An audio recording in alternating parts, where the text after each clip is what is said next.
Airbnb used to be a lot of fun. It was affordable, you could stay in some really unusual places, and it was a chance to experience a different side of life. But now I feel like it's too many bad surprises. The word host is absolutely meaningless. Frankly, I'm over it. I'm going to break down where it's all gone wrong and what I'm doing instead. My biggest emotional pain point is that there's just too many surprises, and most of them are not good. As an autistic ADHDer, I love travel, but I need a little bit of predictability here. So a classic example is, this has happened twice recently. I'll tell you quickly both. The first time, I was expecting to be staying in the house with the host. That's the way the listing read. I let myself in, and it was really clear this wasn't somebody's home. This looked like some sort of showroom. I don't know, it was very sterile. And so I saw 3 cubbies with her shoes, and they're all like labeled 1, 2, 3. I'm like, oh, so this is like this whole house. Well, I think this whole house is rooms. And that was something I didn't expect.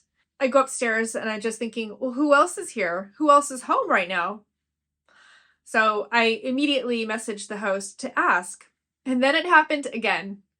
I found this house, followed the instructions, and get there, let myself in. It was perfectly clean, but there was no welcome pack. And I was expecting someone to come say hi. Nothing. So I work up the courage to go into the kitchen. By the way, it was 2 male voices I heard in the kitchen. So I go into the kitchen and I'm like, hi. It transpires there's a long-term renter living there. One of the other rooms is rented out. And also the host is the friend, and he lives on site also. Instead of feeling like this idyllic retreat, it's now starting to feel like a house share. I've worked it out. It's not easy, but you can tell when you're renting a room in a multi-room listing. If you go to the listing and scroll down to where the host is, also, hold on, just look at this. This nice little warning that if you're renting from an individual host, that there's no consumer protection rights. What the hell? Anyway, if you click on their photo, scroll past all the reviews, and you'll see their other listings. And look, this person has several listings, and I'm looking at them, and the descriptions make it sound like it's several properties. Some are single homes, some seem like they're rooms. It's all a little bit confusing. So the burden is on the traveler to figure all of this out. You know, when you think about a hotel, it's all very straightforward. You know exactly what you're getting. But the other one is the arrival and departure times. They can be really restrictive, whereas at a hotel, you would at least have the option for some flexibility. There's also lots of horror stories about there being cameras in the property, and that is pretty horrifying. There are services that can help you detect hidden cameras, and they work by scanning what else is on the local Wi-Fi, but an easy way for them to bypass that is just to have their camera on a different Wi-Fi network. Once I arrived in San Francisco from London, it was quite late at night and I couldn't get in, so I had to go looking for Wi-Fi in order to find out answers. And it turns out they had emailed the code, but I just didn't know that they were emailing it. And lastly, sometimes it's just a little disappointments, like not having a way to make coffee if you're in a shared environment, or only having instant coffee. I've also been in like whole unit Airbnbs, and they'll have cooking facilities, but the kitchen equipment's really crappy and worn out.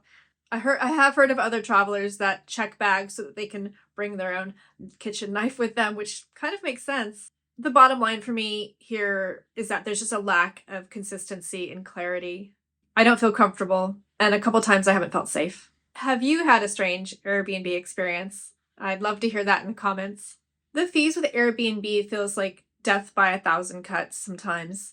When you're browsing, you can see what the rate is per night, but you have to really pay attention to the fees that are added on top if there's a cleaning fee, and obviously Airbnb takes their cut as well. Occasionally it seems like there's expectations about how you leave the property.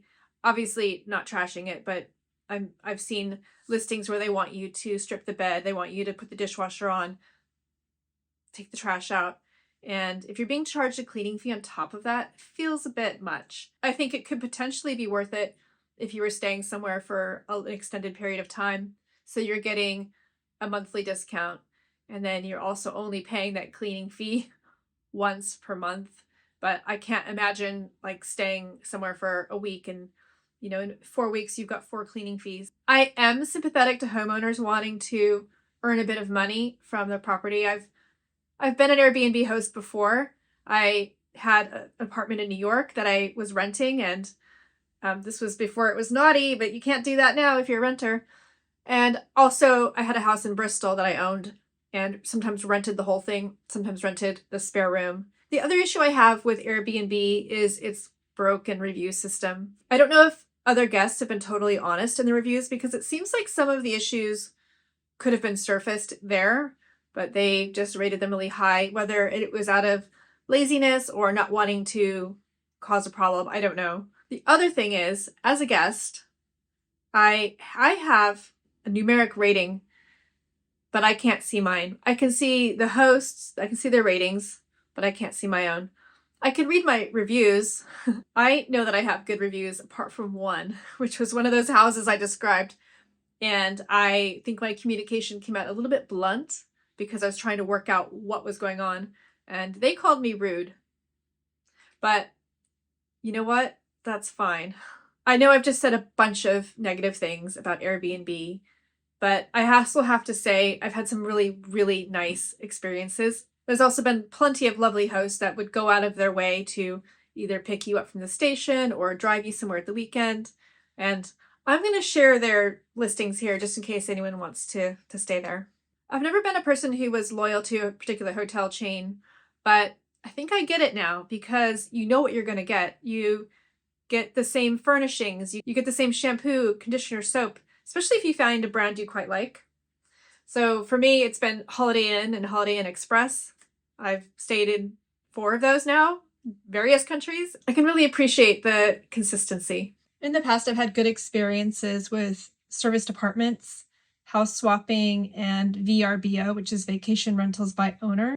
Other options I'm aware of, but I haven't yet tried out, are things like volunteering programs. There's one where you can work on organic farms.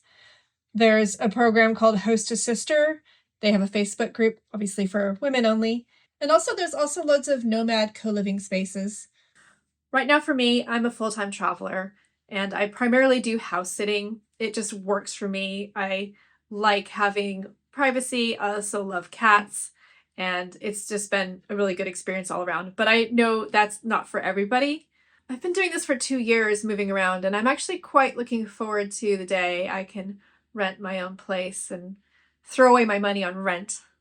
In terms of travel accommodation, if I were to recommend Airbnb to anybody, it would be to say that definitely just make sure you've checked to see what the whole situation is like with this host.